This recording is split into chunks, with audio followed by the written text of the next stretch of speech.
kasih eh, Pak Yongki dan teman-teman di BMC New York dan juga barangkali kota-kota lain yang sedang ikut acara ini.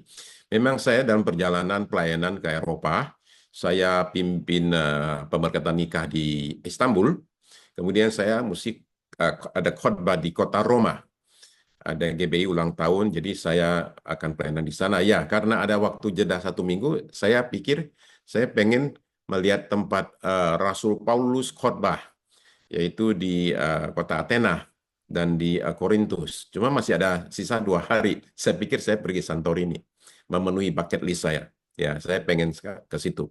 Ya, di sanalah kemudian jatuh di kamar mandi dan dioperasi di Santorini dan ya jadwal semua berantakan lah ya. Tapi tetap puji Tuhan hari ini saya bisa ada di sini melalui Zoom untuk teman-teman dan saudara-saudara sekalian yang hadir. Nah, topik kita pada hari ini adalah Back to the Real Christmas.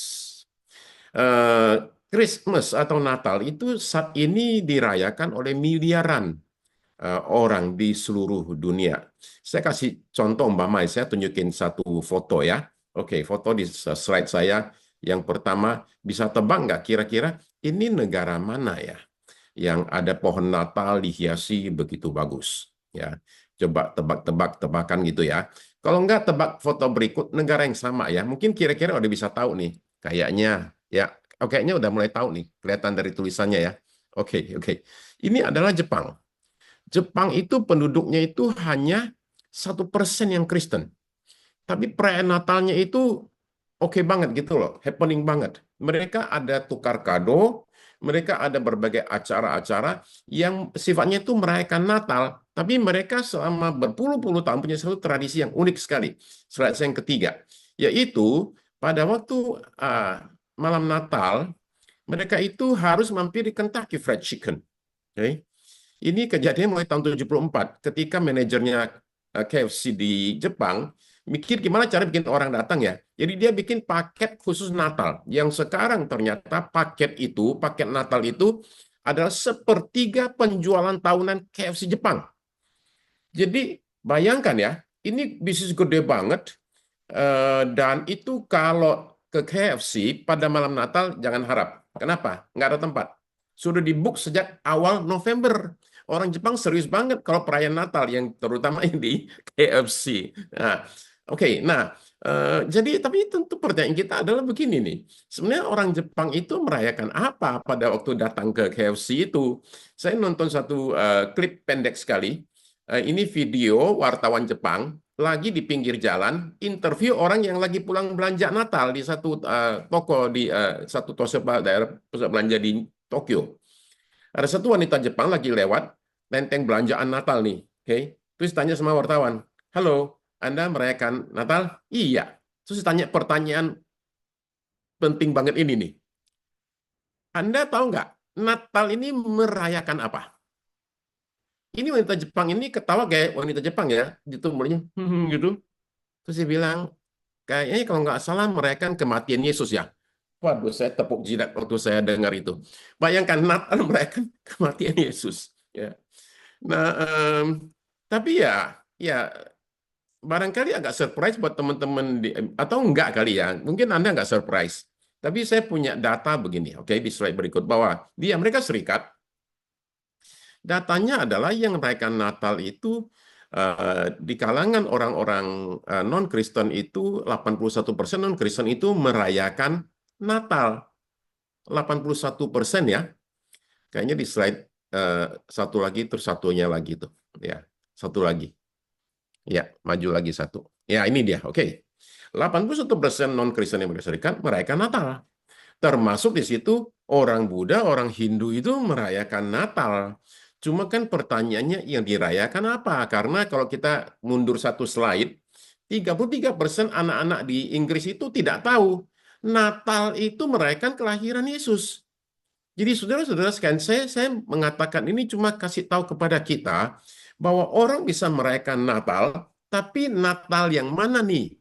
Sebab ada Natal-Natalan, ada Natal sejati soalnya. Ada Natal-Natalan, ada Natal sejati. Bedanya itu seperti apa? Bedanya begini, saya tunjukkan di slide saya yang berikut ya. Oke, Natal sejati dan Natal-Natalan. Oke. Satu lagi. Ah, ada catnya ya yang warna biru ya. Ah, oke. Nah, ini dia. Oke, ini dia. Oke, Natal sejati dan Natal-Natalan bedanya apa sih? Natal sejati itu satu, sederhana. Natal-Natalan itu meriah. Oke. Natal sejati itu tidak menyolok. Natal-Natalan terlihat di mana-mana, terutama di medsos ya, shopping mall. Itu ketahuan banget. Ini lagi Natal nih. Dari November saja Singapura sudah menghiasi Orchard Road. Untuk apa? Natal, ya toh. Kelihatan banget lah, kerasa lah, ya oke. Natal sejati itu tidak banyak yang tahu, ya. Natal-Natalan menjadi pembicaraan, ya. Natal sejati itu surga bernyanyi, Natal-Natalan bumi yang bernyanyi. Natal-Natalan alasan untuk pesta, pora, hura-hura. Natal sejati itu alasan untuk bersuka cita. Ini totally two different things, ya. Natal-Natalan itu adalah Yesus itu boneka saja. Natal sejati itu Yesus itu adalah dalam bentuk bayi tapi juga kemudian menjadi seorang manusia. Ya. Natal-Natalan pusatnya Sinterklas. Natal sejati pusatnya Yesus, saudara-saudara sekalian. Ya. Natal-Natalan setahun sekali, Natal sejati setiap hari. Nah, ini Natal sejati. Yuk kita baca Alkitab dan membaca dari Lukas pasal 2 ayat 1 sampai 14. Ayat 1 ya. Eh,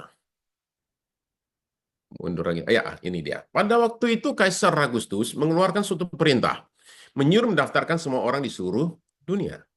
Inilah pendaftaran yang pertama kali diadakan sewaktu Quirinius menjadi gubernur di Syria. Karena itu pergilah semua orang mendaftarkan diri masing-masing di kotanya sendiri. Ayat 4. Demikian juga Yusuf pergi dari kota Nazaret di Galilea ke Yudea, ke kota Daud yang bernama Bethlehem, karena ia berasal dari keluarga dan keturunan Daud, supaya didaftarkan bersama-sama dengan Maria, tunangannya yang sedang mengandung. Ayat 6. Ketika mereka di situ, tibalah waktunya bagi Maria untuk bersalin. Dan ia melahirkan seorang anak laki-laki, anak yang sulung, lalu dibungkusnya dengan kain lampin, dan dibaringkannya di dalam palungan, karena tidak ada tempat bagi mereka di rumah penginapan. 8. Di daerah itu ada gembala-gembala yang tinggal di padang menjaga kawanan ternak mereka pada waktu malam. Lalu berdiri seorang malaikat Tuhan di dekat mereka dan kemuliaan Tuhan bersinar meliputi mereka dan mereka sangat ketakutan. Kata malaikat itu kepada mereka, "Jangan takut, sebab sungguhnya aku memberitakan kepadamu kesukaan besar untuk seluruh bangsa. Hari ini telah lahir bagimu juru selamat, yaitu Kristus Tuhan di kota Daud. Inilah tandanya bagimu, kamu akan menjumpai seorang bayi dibungkus dengan kain lampin dan terbaring dalam palungan." Tiba-tiba tampaklah bersama-sama dengan malaikat itu sejumlah besar bala tentara surga yang memuji Allah, katanya, "Kemuliaan bagi Allah di tempat yang maha tinggi, dan damai sejahtera di bumi di antara manusia yang berkenan kepadanya." Saudara, sekali inilah Natal sejati. Terjadi di satu pojok dunia, nggak ketahuan oleh manusia dimanapun juga waktu itu, nggak ada yang tahu sama sekali. Hanya belakangan sekelompok gembala dikasih tahu. Itu senyi senyap, tidak ada heboh-heboh kecuali sorga yang heboh, nggak ada orang yang nyanyi kecuali paduan malaikat. Tapi Natal yang demikian ini mengubahkan hidup. Jadi saya bicara menekankan sekali bahwa kehadiran Yesus di dunia ini dalam hidup siapapun juga itu harus membawa kepada suatu perubahan. Kenapa? Karena Yesus itu pusat. Dan ketika Yesus itu menjadi pusat, menjadi center, dia membawa perubahan. Jadi Yesus itu bukan cuma sampingan. Kita taruh di pinggir saja dari hidup kita. Kalau ibarat saya tanya begini loh. Saudara-saudara sekalian, umpama saudara punya satu mobil bagus. Saudara mau bawa jalan, nih mobil kebanggaan nih. Oke, lalu saudara ajak Yesus. Ikutlah Tuhan Yesus di mobil saya. Saya pengen nanya, saudara taruh dia di mana? Beberapa orang taruh Yesus di bagasi. Bagasi. Kalau perlu kita buka bagasinya, kita keluarin dia dan minta tolong sama dia. Beberapa orang taruh Yesus di kursi belakang. Tenang Tuhan, duduk saja di sana, biar saya nyetir. Oke ya, tenang-tenang saja. Oke. Beberapa orang agak lumayan, Yesus taruh di sebelahnya itu ya, biar bisa ngobrol lah sambil nyetir. Saudara taruh dia di mana? Saya usul saudara taruh dia bukan di mana-mana, tapi di driver seat-nya. Biarkan Yesus yang menyetir. Saudara-saudara tinggal aja di sebelahnya itu menikmati perjalanan bersama Yesus. Dia akan bawa mobilnya kemanapun menurut dia mau, kecepatan, arahnya, semua dia. Itu namanya Natal sejati. Yesus menjadi center, menjadi pusat ngatur segala-galanya. Pada saat kita merasa kita lebih pintar dari Yesus, biar saya nyetir aja deh, Tuhan Yesus tenang-tenang saja, karena ini New York, saya lebih tahu New York daripada Tuhan Yesus. Tuhan Yesus tahunya cuma itu Yerusalem dong, Yerusalem. Oke ya. Kalau New York bagiannya saya, Jakarta bagiannya saya, bagian Galilea Tuhan Yesus. Nah, yang demikian nggak terjadi perubahan, saudara sekalian. Perubahan terjadi ketika Yesus menjadi pusat, menjadi center. Termasuk pada momen di sini, ketika kita punya perhatian, gampang sekali teralih dari Natal sejati kepada Natal-Natalan. Karena yang kita lihat di mana-mana itu Natal-Natalan. Ya. Jadi demikianlah kita ingin supaya dalam hidup kita perubahan itu terjadi, transformasi terjadi. Kalau saya suka pakai gambaran tuh gini loh, kalau keran air saya keluar airnya itu jelek, Yesus akan datang, dia nggak akan ganti kerannya. Oh ini keran yang keluar airnya jelek ya, kita ganti saja kerannya. Enggak, Yesus akan sumber airnya dan kemudian mengganti sumber airnya. Atau kalau gambaran lain itu kalau pohon buahnya jelek, percuma itu buah itu diambil yang jelek terus buang, berharap tumbuh yang bagus. Yesus akan mengganti pohonnya, dia ganti akarnya, saudara sekalian. Nah, jadi Natal sejati itu harus menjadi alasan kita merayakan Natal, saudara sekalian. Natal sejati berikan kepada kita, menurut teks tadi yang kita baca di Lukas 2 tadi, ada 3 hal yang diberikan kepada kita semua. Nomor 1, Natal sejati memberikan sukacita sejati. Oke? Natal sejati memberikan sukacita sejati. Ya, itu yang pertama. Saudara, coba kita baca ayatnya ya. Ayat 10 itu bilang begini. Ya, slide berikut. Kata malaikat itu kepada mereka, "Jangan takut, sebab sesungguhnya aku memberikan kepadamu kesukaan besar untuk seluruh bangsa." Jadi kesukaan besar, ya. Great joy. Tapi ketika di pasal 20, ayat 20, kemudian kembalilah gembala-gembala itu sambil memuji dan memuliakan Allah karena segala sesuatu yang mereka dengar dan mereka lihat. Semuanya terjadi, semuanya sesuai dengan apa yang telah dikatakan kepada mereka. Perhatikan ya saudara sekalian, sebelum ketemu dengan Yesus, itu banyak pertanyaan. Ini benar nggak? Ini benar nggak? Ini benar nggak? Begitu ketemu dengan Yesus, ketika kembali, sudah nggak banyak pertanyaan. Tapi yang ada apa? Memuji dan memuliakan Allah.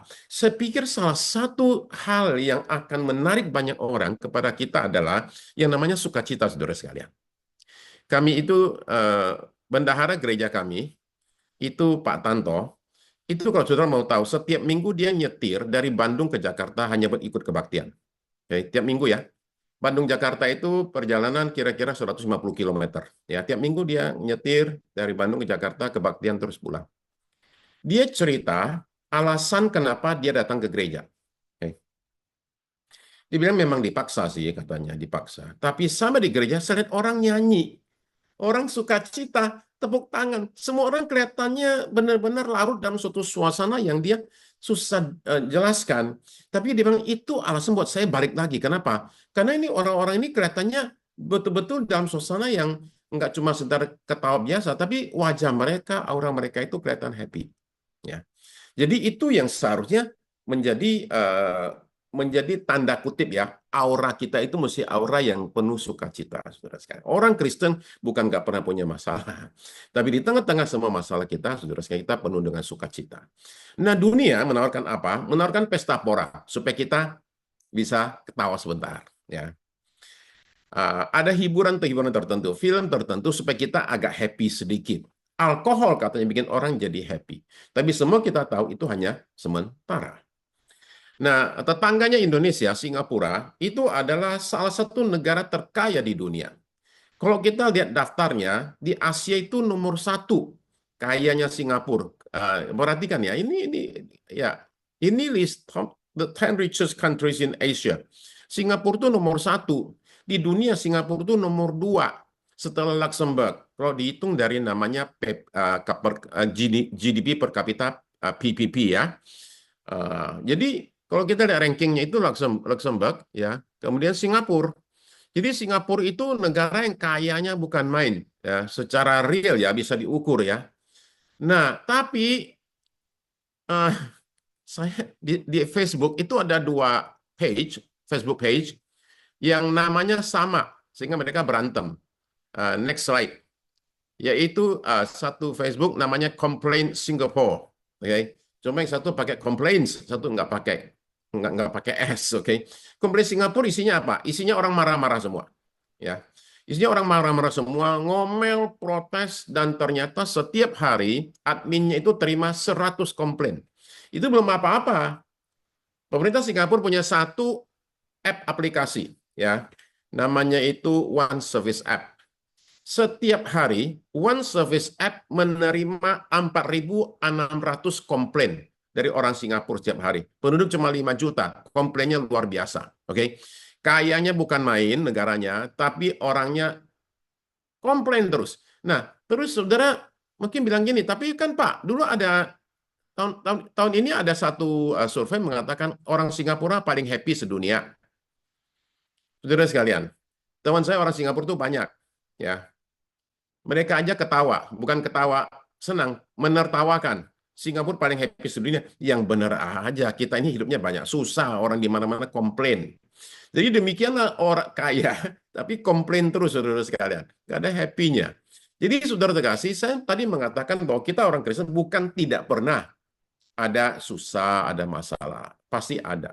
Tapi di tengah-tengah keadaan demikian, kalau Yesus itu benar ada dalam diri kita, dia menjadi pusat center hidup kita, saya ingin berkata begini, saudara sekalian, bahwa apapun keadaan, kesusahan, masalah yang kita hadapi, kalau Yesus menjadi center, maka semua masalah tersebut itu tidak akan menghilangkan sukacita kita, saudara sekalian. Jadi saya rasa salah satu ujian kita adalah gini loh, apakah Yesus masih jadi kapten dalam hidup saya? Salah satu indikatornya adalah ketika kita kena masalah, apakah kita jadi putus asa, jadi murung, jadi stres, depresi, atau kita bisa mengatakan, karena hidup saya ini, Yesus itu yang nyetir, I should be okay. Saudara lihat saya kan muka kayaknya tenang-tenang ya. Istri saya tahu saya stres, oke. Saya lagi stres. Tapi di tengah-tengah semua itu, karena Yesus ada, stres saya hilang. Bukan hilang lah, bisa di-manage dengan baik, bisa tertanangi dengan baik, saudara sekalian. Ya, kami lagi bangun gedung, saudara sekalian. Ya, yang tidak pernah saya perkirakan. Bahwa itu gedung itu kita akan beli satu gedung 6 lantai, sama sekali nggak kepikiran. Ini jemaat nggak gede-gede amat juga. Tapi ya udah, dengan jalan Tuhan kami akhirnya bisa dapat satu tempat, dan sekarang pembangunan sedang berlangsung. Dalam 1,5 tahun akan selesai. Nah, kan sekarang saudara-saudara kan mungkin bertanya sama saya, duitnya dari mana? Sama, pertanyaan saya juga sama, duitnya dari mana? Kita sama, oke, setuju. Duitnya dari mana? Semua mikir, duitnya dari mana? Tapi saya bilang begini loh, nomor satu, saya nggak nyari. Oke, itu ditawarin ke kita, saya bilang. Nomor dua, pas kita di tempat lama sudah penuh yang di Green Lake, saya bilang. Nah, jadi semua ini pas, dan kemudian harganya cocok, dan kemudian kita lakukan itu. Soal duitnya dari mana? Simple sekali saya bilang. Kalau ini benar dari Yesus, nggak akan kurang duitnya. Pokoknya nggak tahu gimana, ada sajalah. Oke. Nah, itu saudara-saudara sekalian, karena saya jadikan Yesus, saya bilang sama Tuhan, ini gereja bukan punya saya. Tuhan Yesus itu gembalanya. Silakan dia bawa kemanapun Tuhan mau. Oke, jadi saya bilang, kalau demikian saya tidak usah pusing. Kadang-kadang mikir stres. Tapi begitu kita sadar, Yesus itu jadi sopirnya saya. Sopir arti bukan sopir driver, oke, pegawai ya, bukan. Tapi dialah yang mengendalikan hidup saya. We should be okay. Nomor satu, sukacita sejati. Karena Yesus ada di tengah-tengah kita. Nomor dua adalah keselamatan sejati. Keselamatan sejati itu dinyatakan di ayat 11, ayat berikut. Hari ini telah lahir bagimu juru selamat, yaitu Kristus Tuhan di kota Daud. Saudara sekalian, apa itu kebutuhan terbesar manusia? Pertanyaan ini bisa kita tanyakan Dengan bisa kita jawab maksud saya dengan bertanya pertanyaan yang lain. Apa masalah utama umat manusia? Oke. Jadi kalau saya tanya apa kebutuhan umat manusia, mestinya ditanya lagi apa sih masalah utama umat manusia? Masalah utama umat manusia itu bukan kelaparan, ya. Eh, Sehingga kebutuhan umat manusia yang paling utama adalah makan, bukan itu. Masalah utama umat manusia itu bukanlah kurang ilmu, sehingga eh, kita bisa mengatakan masalah utamanya sebenarnya pendidikan, bukan, saudara sekalian. Kebutuhan utama manusia itu bukan pendidikan, bukan makanan, bukan apapun juga. Sebab masalah utama manusia adalah dosa. Jadi karena itu kebutuhannya itu bukan apapun juga kecuali namanya keselamatan. Nah, saudara sekalian, problem berikut adalah kata Alkitab, upah dosa adalah maut. Kalau umpama upah dosa adalah denda 10 miliar, kita semua barangkali nggak akan terlalu pusing. Kenapa? Bisa cari, oke, 10 miliar barangkali dengan cara apapun juga. Tapi upah dosa itu adalah maut, bukan penjara 10 hari. Nah, kalau upah dosa adalah maut, jalan keluarnya apa? Jadi jalan keluarnya semua kita cuma perlu satu, saudara. Kita perlu juru selamat. Kita ini nggak akan bisa pernah menyelamatkan diri kita sendiri. Kenapa? Orang sedang tenggelam, masa disuruh berenang ke pinggir? Orang tenggelam itu bukan perlu dia tenangkan sendiri, dia ada kelelep. Dia cuma perlu dikasih pelampung tali atau seseorang datang bawa dia ke tepi, saudara-saudara sekalian. Jadi masalah utama umat manusia adalah dosa, karena itu kebutuhan utama umat manusia adalah keselamatan. Dan jalan keluarnya adalah harus ada satu juru selamat untuk menolong kita sekalian, saudara sekalian. Ya, dan juru selamat kita ini datang dari jauh. Ya.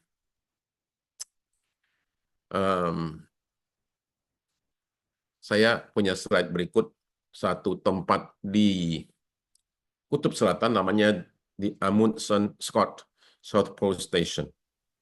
Ini adalah satu laboratorium punya Amerika Serikat di Kutub Selatan.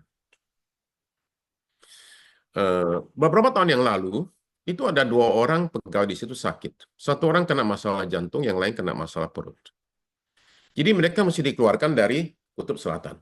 Problemnya pada waktu itu adalah lagi musim dingin di Kutub Selatan. Bayangin, Kutub Selatan musim dingin. Itu gelap, nggak kelihatan apa-apa, dan dinginnya bukan main. Suhunya itu -75, bukan -2, -75 derajat. Pada bulan-bulan tersebut, antara Februari dan Oktober, biasanya pesawat nggak berani turun.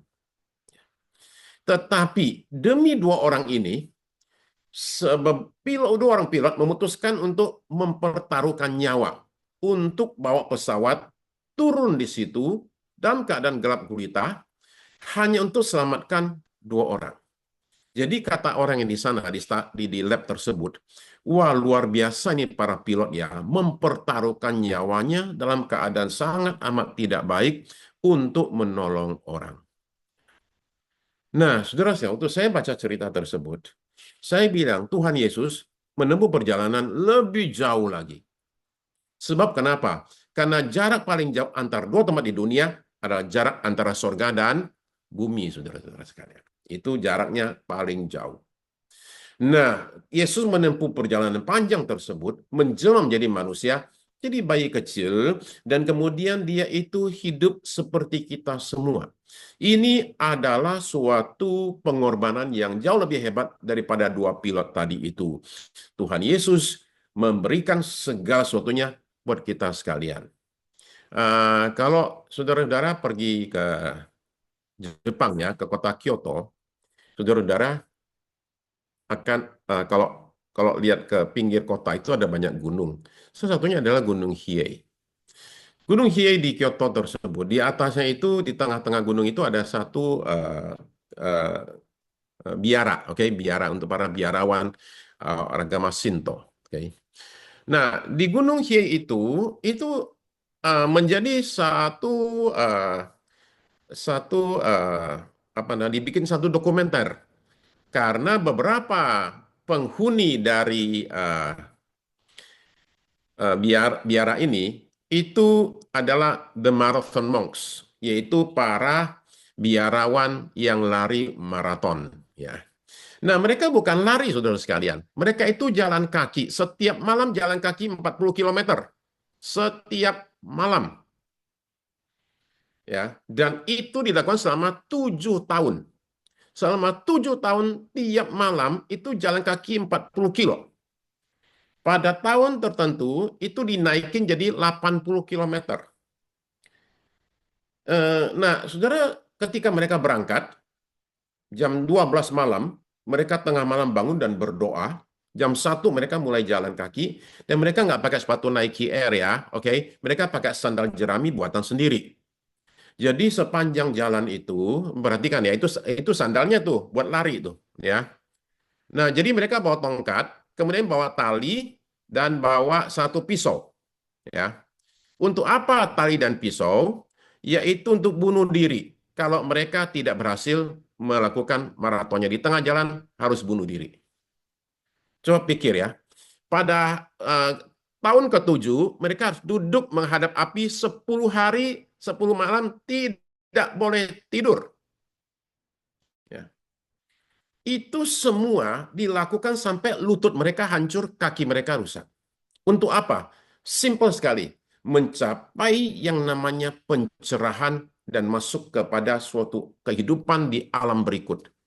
Jadi saudara sekalian, ini orang kita semua mencari keselamatan. Dan untuk itu mereka korban habis-habisan. Tapi dalam Kristus Yesus, kita tidak perlu, saudara sekalian, lakukan pengorbanan apapun juga. Tapi yang perlu kita perbuat hanya satu saja. Buka hati buat Yesus, percaya akan karya di kayu salib, dan kita beroleh keselamatan. Jadi ini sesuatu yang berharga sekali bagi orang-orang, dan kita mesti hargai juga dalam hidup kita. Ketika Kristus datang, dia memberi kepada kita yang namanya keselamatan. Oke. Lalu poin yang berikut, poin yang ketiga, adalah Natal sejati memberikan sukacita sejati, memberikan yang namanya keselamatan sejati, tapi yang ketiga memberikan damai sejati. Ya. Ayat yang ke-14 tadi, kita baca bahwa ketika Kristus lahir, itu ada damai sejahtera di bumi di antara manusia yang berkenan kepadanya, saudara sekalian. Saudara terkasih, kita mesti bedakan antara damai dari Yesus dengan damai yang diberikan oleh dunia. Karena kata Tuhan Yesus itu tidak pernah sama. Okay?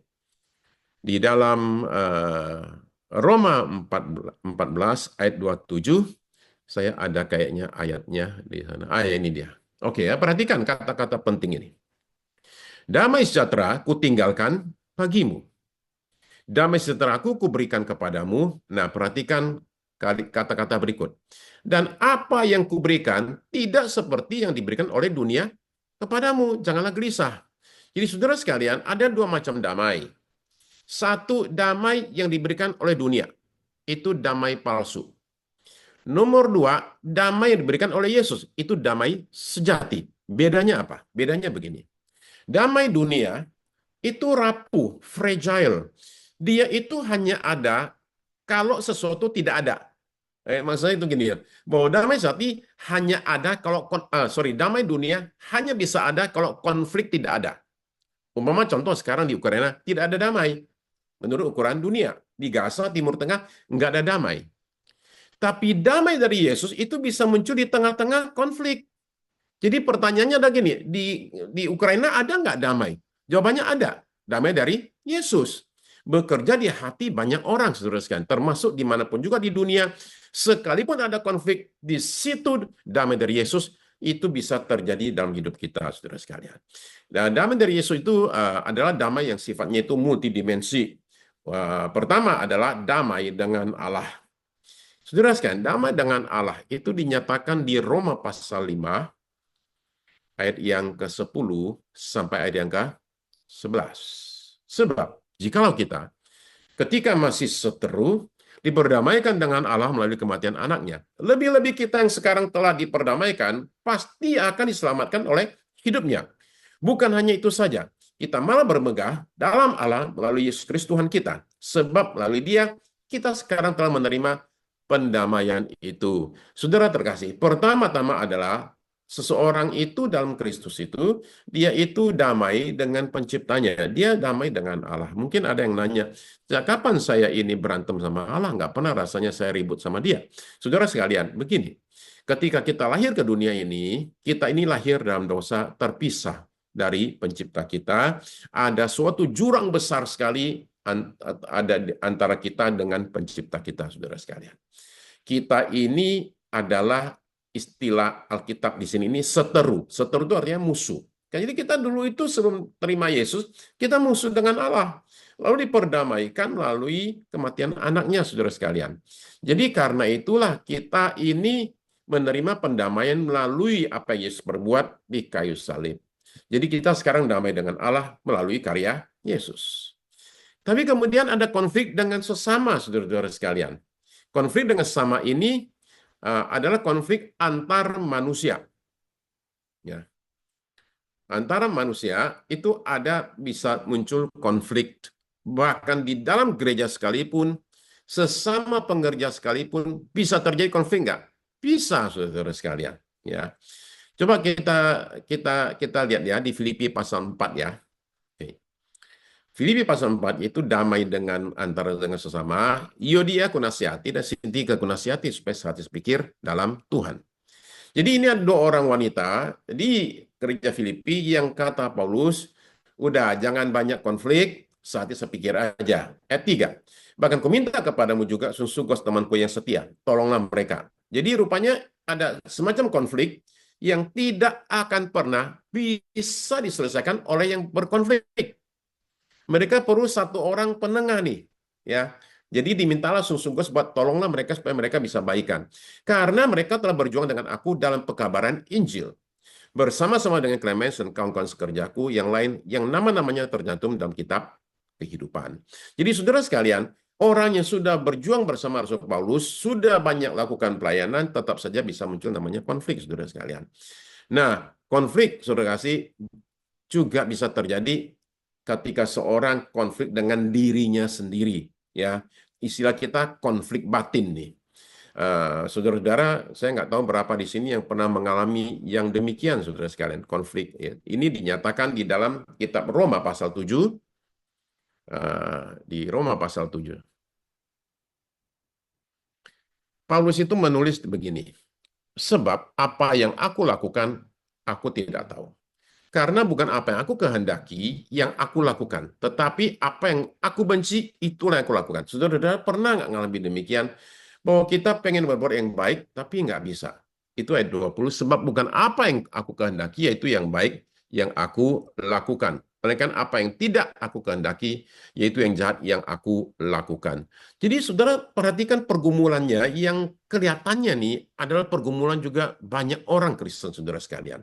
Yaitu kita menyadari bahwa kita itu seringkali ingin berbuat yang baik, tapi ada sesuatu yang menghalangi kita. Jadi ada konflik batin. Saya pengen baik, berbuat baik, tapi kok akhirnya demikian. Jadi saudara sekalian, apa jalan keluarnya adalah ketika Kristus datang, Kristus itu memampukan saya untuk mengampuni diri saya dan mengampuni orang lain. Sehingga perdamaian terjadi antara saya dengan orang lain karena permintaan atau ajaran Alkitab adalah supaya kita saling mengampuni satu dengan yang lain, saudara-saudara sekalian. Kalau dengan demikian damai dari Kristus itu bisa terjadi dalam hidup kita. Sekarang saya akan tutup dengan satu appeal kepada kita semua. Untuk kita pada saat ini fokus kepada Kristus, terutama di masa-masa di mana kemeriahan Natal itu sedang mencapai puncaknya. Untuk kita jangan sampai miss the real Christmas. Kita jangan sampai ke bawah melihat kepada hanya sekedar kemeriahan perayaan, tapi tidak melihat pribadi yang membuat kenapa kita merayakan. The reason for the season, istilah orang. Kristus itu the reason for the season. Karena ketika Kristus itu masuk dalam diri kita, terjadi sesuatu dalam hidup kita. Saya akan tutup dengan contoh cerita favorit saya, ya. Ini cerita favorit saya. Tentang satu orang Jepang bernama Tokichi Ishii. Jadi hari ini dimulai dengan ilustrasi Jepang, di tengah-tengah ada Jepangnya, ujungnya juga ada Jepang. Saudara bisa baca ini cerita, tinggal di-download di internet ya, A Gentleman in Prison. Oke, ini cerita tentang satu orang laki-laki penjahat bernama Tokichi Ishii. Tokichi ini em, seorang penjahat yang sudah bunuh beberapa orang. Suatu hari dia bunuh seorang geisha bernama Oharu. Lalu kemudian dia kabur dan akhirnya Tokichi itu kemudian ditangkap masuk penjara untuk kasus lain. Ketika di penjara, malam baru masuk saja di dalam penjara, para penjahat lagi ngobrol nih. Ngobrol-ngobrol, ini bagi cerita apa kek? Ada cerita apa nih tentang kejahatan, dunia kejahatan di Tokyo? Jadi ada satu cerita. Itu kasus pembunuhan geisha itu, Oharu itu, ternyata yang bunuh sudah ketangkap. Nah, Tokichi kan yang bunuh. Dengar gitu, dia langsung pengen tahu, penasaran kan? Mereka bilang yang bunuh itu adalah pacarnya, namanya Komori. Itu orang akhirnya diajukan ke pengadilan dan dihukum mati. Nah, Tokichi Ishii ini sekalipun penjahat, ternyata punya rasa keadilan yang besar. Dia pikir begini, mana boleh ya, kan yang berbuat saya. Kenapa yang dihukum mati kok orang lain? Nggak boleh juga. Jadi dia panggil sipir penjara, dia kasih tahu bahwa saya lah yang membunuh. Oke. Sipir penjara itu nggak percaya sama dia. Dia kasih bukti-bukti, akhirnya terjadilah. Tokichi Ishii diajukan ke pengadilan untuk kasus pembunuhan Geisha Oharu. Di pengadilan terjadi suatu hal yang aneh. Apa itu? Si terdakwa mati-matian berusaha buktikan bahwa dia bersalah. Nah, di mana-mana para terdakwa berusaha enggak, saya enggak berbuat, oke? Yang satu mengatakan, iya saya yang berbuat, oke? Tolong dihukum mati. Hakim enggak percaya, ketok palu, dia dibebasin. Wah, ini orang marah sekali. Dia bilang, orang bersalah kok dibebasin, enggak benar ini. Saya appeal, dia naik banding, oke? Karena dia naik banding, kasusnya diheboh satu Jepang, oke? Lalu kemudian tahun 1916, tanggal 1 Januari, tahun baru. Orang Jepang itu kalau tahun baru kayak gitu tuh merayakan juga tuh, oke? Dan mereka tuh makan mochi. Satu penjara semua napi dapat mochi kiriman dari orang di rumah, kecuali Tokichi. Keluarganya udah nggak mau mengakui dia. Tapi tetap ada kiriman mochi yang dia tanya sama sipir, ini dari siapa? Karena saya udah nggak punya siapa-siapa. Oh, ini ada dua orang katanya namanya. Ini namanya West, satunya lagi namanya McDonald. Dia bilang, saya nggak kenal, saya nggak mau. Jadi dia tolak pemberian tersebut. Kata sipirnya, Tokichi, ini orang sudah baik sama kamu, kirim-kirimin kamu makanan kayak gitu spesial. Kok kamu kok nolak? Hormatilah orang, hormati pemberian orang. Udah makan aja. Ya dia makan. Dia makan, lalu kemudian 3 hari kemudian, 2-3 hari kemudian datang kiriman dari dua orang tadi itu, yaitu satu Alkitab Perjanjian Baru, sama ada 2-3 buku bacaan. Tokichi ini lihat gitu dia nggak minat, dia taruh di rak buku. Tapi beberapa hari kemudian karena bosen ya nunggu pengadilan, ya dia ambil buku itu Perjanjian Baru itu, dibaca bentar, bosen, dia taruh lagi. 2-3 hari kemudian dia lagi nggak tahu mau ngapain lagi, ambil lagi baca, nggak tertarik. Tapi kali ketika dia baca, dia jadi tertarik karena dia baca kasus pengadilan. Dan Tokichi itu yakin sekali bahwa orang yang diadili ini nggak bersalah. Dia yakin banget. Jadi karena ini kasus pengadilan, dia tertarik. Tambah bacalah dialah, oke? Semakin baca, dia makin yakin. Ini orang ini tidak bersalah. Makin lama rasa keadilannya makin memuncak. Apalagi ketika dia baca si napi ini dihukum mati, padahal nggak bersalah.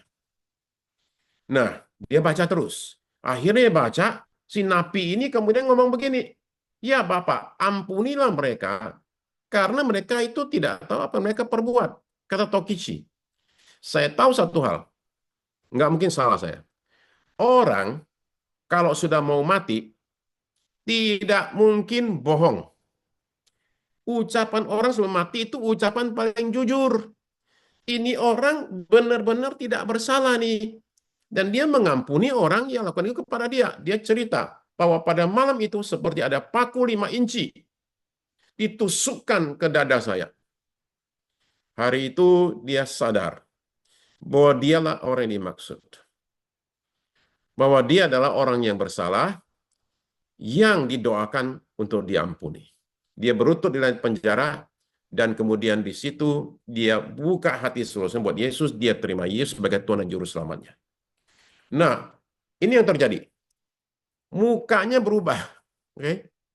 Auranya berubah.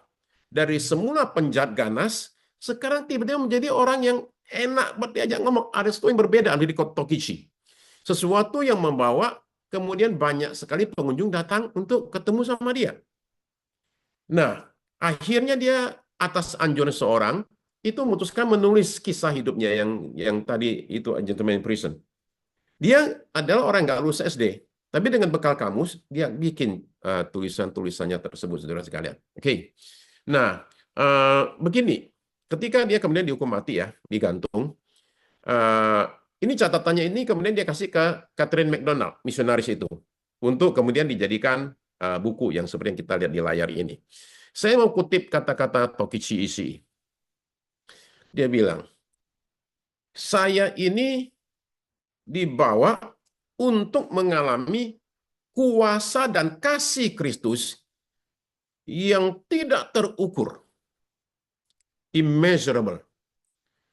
Dan dia mengatakan bahwa kuasa Kristus ini begitu hebatnya sehingga mengubahkan penjara ini menjadi istana. Saudara-saudara sekalian, kuasa Kristus mengubahkan orang ini, mengubahkan pola pikirnya, akhirnya mengubahkan wajahnya, dan dia mengatakan semua ini, kuasa yang begitu hebat ini bekerja dalam hidup saya, sehingga penjara ini terasa seperti istana. Saudara-saudara sekalian, ini yang terjadi ketika kita go back to the real Christmas. Ketika Kristus kita taruh lagi di kursi pengemudi dalam hidup kita. Ketika dia menjadi segala-galanya buat kita, maka damainya turun atas kita, sukacita muncul, keselamatan menjadi bagian kita, saudara sekalian. Mari kita berdoa. Terima kasih buat malam ini dan pagi ini Bapak Sorgawi. Kami sungguh berterima kasih dan bersyukur buat karya anak-Mu yang tunggal, Tuhan kami Yesus Kristus, yang Engkau sudah utus datang ke dunia ini dan mati menebus dosa kami semua. Terima kasih buat berita Natal sejati, tentang sukacita, tentang damai sejahtera, dan tentang keselamatan sejati. Kiranya kami semua dalam hidup kami menaruhkan Kristus sebagai center, pusat dalam hidup kami, dan memberikan kendali hidup kami kepada Kristus sebagai juru selamat kami dan pemilik hidup kami. Kiranya dengan demikian, maka semua kekhawatiran kami, kegelisahan kami, stres kami, depresi kami semua menyingkir. Karena Yesus masuk dalam hidup kami, menyingkirkan semuanya. Kami terima damai-Mu, sukacitamu, dan keselamatanmu. Dalam nama Tuhan Yesus Kristus. Amin.